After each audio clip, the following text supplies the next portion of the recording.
Mr. Khondlo. Thank you. Let me take the opportunity to greet the acting premier, my former MEC Mvuyo, the mayor of Nyandeni, the members of legislature that are here, the leadership represented by the president of the Border Kai Chamber of Business and the CEO, the board members and executive of ECSECC. Ladies and gentlemen, I am here to speak mainly, firstly, to congratulate ECSECC for the journey of 30 years. And I'm speaking more from the perspective of manufacturing, having been part of the ELIDZ for 20 years. Maybe I'll start by just painting a picture of what Eastern Cape government inherited 30 years ago. The government of the Eastern Cape inherited an Eastern Cape that stood at 73% in terms of poverty rate. And in the Transkei area alone, the poverty rate had increased to 92%. It's an Eastern Cape that had a number of industries that had closed down mainly because the National Party government incentives were withdrawn, and many of those industries packed up and left, and there was a huge deindustrialization in the parts of the former Ciskei and the Transkei node. And unfortunately, the new government didn't have policy instruments to try and react to this swiftly and deal with the damage that happened. One of the unfortunate failures, again, because the new government was inundated with and preoccupied with administrative issues of trying to build a new administration from the homeland system. A number of institutions that were there, which were very important institutions for industrial development and agricultural development, unfortunately could not survive, and they died. These are entities like the TRACOS, the Transkei Industrial Development Corporation, Transido, Ulimoko, the Bank of Transkei, and Ciskei People's Bank. And I think this was a lost opportunity again, because the government at that time did not have the necessary flexibility, pressing needs focusing on education, health, and housing. And as a result, the opportunity was not seized to try and reposition these institutions. ECSECC was actually born out of a need for a response by the provincial government and key stakeholders to look at how to reposition the economy of the Eastern Cape. And one of the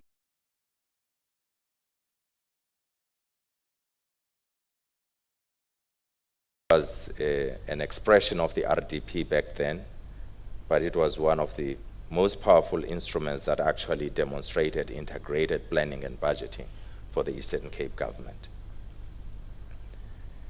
Following the development of this provincial growth and development strategy, one of the issues that became quite significant was a need for industrial development. And during the leadership of the then Minister, Alec Ewen, there were a lot of studies done, and the SDIs that were talked about for the Eastern Cape.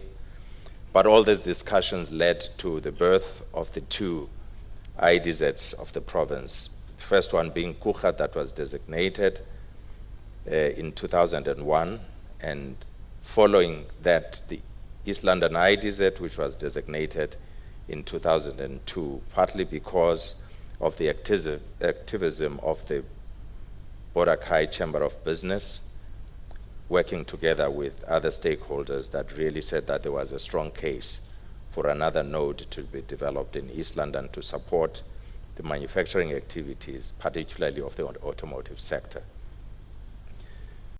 So part of the birth of the IDZs in this province was due to the work that was done by ECSECC. And I should say that this birth was not an easy one because there were reservations, particularly from Labour, because of the fear that what government was proposing was probably sweatshops that were seen in the East.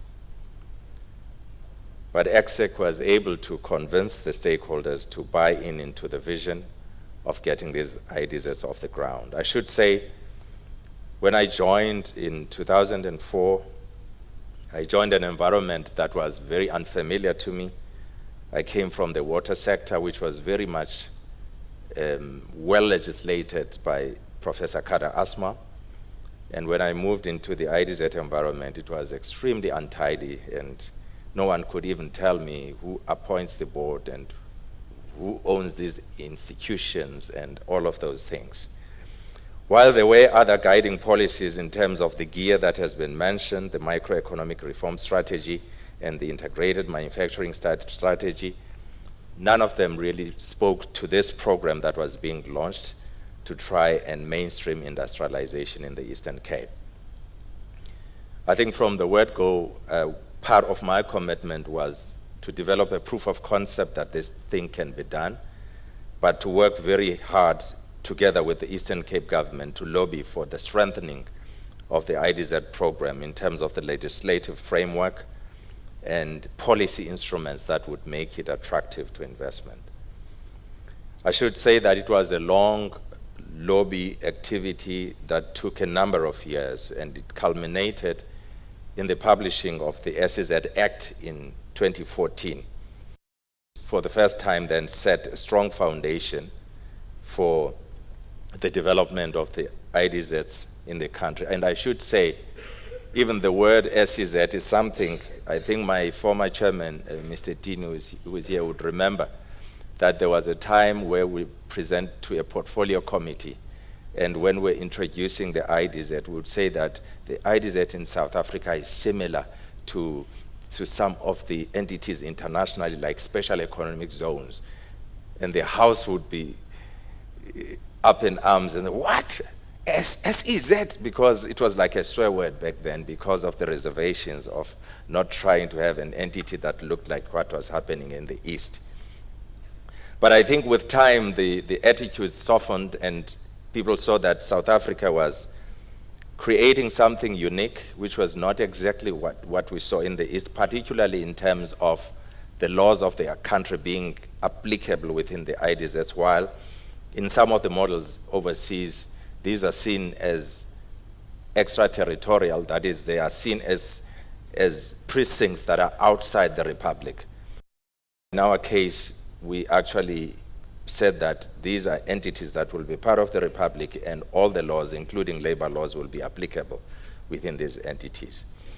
And I should say that this was the success of the Eastern Cape government to have this SEZ Act promulgated, and to date, we have 10 more special economic zones that have been designated in the country, with 3 more that are under consideration.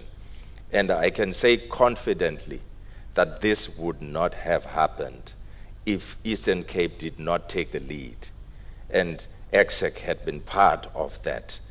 And to date, we've got 12 special economic zones in the country, with 215 operational investors and investment worth 31.6 billion that has been invested by the investors in these SEZs, and they have created 28,112 jobs. And these are high-value jobs, because I should say that most of the manufacturing activity that happens in the IDZ precincts is fairly high-level, high-value manufacturing. So this is one of the roles that I really would always look back and say that the Eastern Cape government has really led the way. Most of the time, we would feel that Eastern Cape is looked down upon as a poorer province, but I should say that the the ability to lead has been demonstrated in many ways by the Eastern Cape. We've had some losses in terms of good initiatives that came from this province that unfortunately at the last hour were pulled down. And I remember distinctly many years ago, before the now talk of the electric vehicle, we had started as this province to lead the development of the electric vehicle.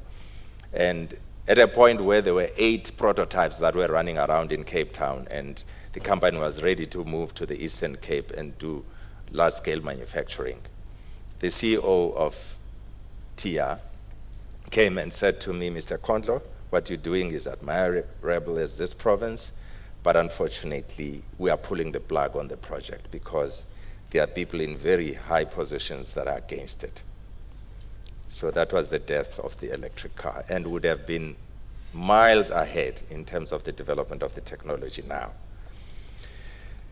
I should say that amongst other things that we have really enjoyed, and particularly during my tenure I've enjoyed from ECSECC, is ECSECC's participation and leading in facilitating high-impact projects in this province. And I can mention a number over the years, from the R1 billion of the Kai cuttings, for the Yugi-Langeni Link Road that was to support Steinhoff, and even today some of the projects like the Msikaba and Tentu bridges and the N2 toll road. And these are some of the projects, again, and I can lastly mention the Mzimbabwe project. I know how we worked together and get government to really mainstream this, and eventually it's happening. It does show some of the important things which I probably want to touch on in closing, to say, in terms of looking at some of the things that ECSECC may continue doing because they add a lot of value to the country, is firstly facilitating some of these projects that are of high value to the province. The problem is that when projects are only led by sector departments, they do not have the big picture. And you find that most of these projects have got multiple beneficiaries. And you need a party that would be able to actually cluster all these and be able to maximize the benefits for the province, and to package this project and champion them, especially if they are funded from outside the province. I should say that one of the issues that we're confronted with, of course, is some of the global tensions and particularly tariff wars that are happening. We know that the Eastern Cape has got, as indicated before, that one of the industries that is our strength is the automotive sector. And out of the 12 SEZs, I think 3 of them are largely automotive in nature. So what is happening to the sector is really worrying and would impact the sector greatly. In fact, somebody, I think the governor of the Reserve Bank, has indicated that the recent announcements by the US president on tariffs could cause roughly 100,000 jobs to be at risk. And the automotive and agricultural sector are the hardest hit. What then can we do about this? Of course, one of the things that we can do, though it's not an easy one, is to work harder in diversifying markets and looking at new markets. The African Continental Free Trade Area presents a huge opportunity for the country because amongst the number of things that are in our export basket, automotive things that is always needed in the rest of the continent. We know that the development of this African Continental Free Trade Area is not going to be an easy path, because we're dealing with a number of countries, and there are a number of protocols that need to be ratified by at least 22 countries that are still under development in phases. But this is something that is worth focusing on. We also have the BRICS countries that we are collaborating with, and we would find that a number of these areas we still have a trade deficit in terms of the export. We are actually not we are not exporting as much as we should be exporting to them, and they have the capacity for absorbing our exports, and we need to be pressing harder to create new markets, particularly for our automotive sector. I'm happy to say that amongst the markets, the Europe, we still doing very well in terms of being in surplus, in terms of being the net exporter of most of the products. And automotive is part of that basket, but it needs to increase in terms of volume. In terms of other issues that we can focus on, again, the whole issue of energy. We cannot afford what has happened to us again. We cannot afford another disruption in terms of the manufacturing sector because of energy issues.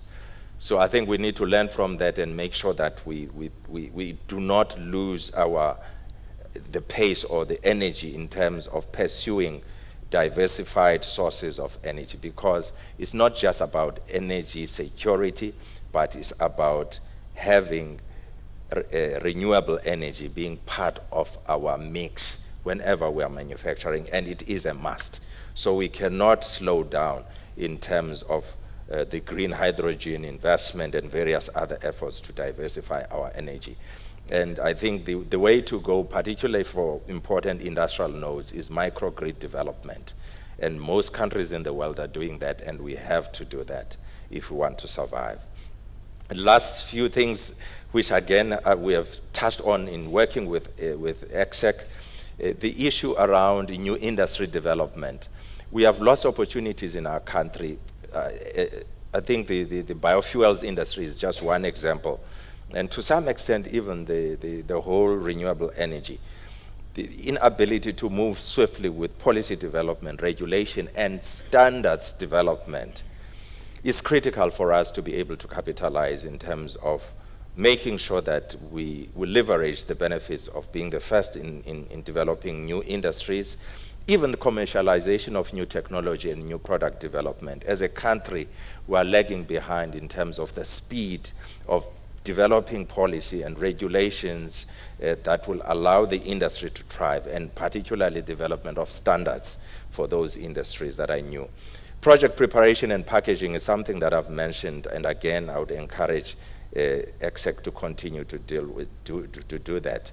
And lastly, it was mentioned by my colleague, the supporting of industries in distress is something that ECSECC has done, but I think it can be done more proactively. We've had situations, at least 2 cycles in my tenure, where we've had serious economic meltdown, and we needed to support industries in distress, but you would find that we jumped too late for those industries to be rescued. And I think being a lot more proactive in checking what's happening in some of the existing industries, because losing existing industry is more damaging to our efforts to attract industry into this region. Thank you.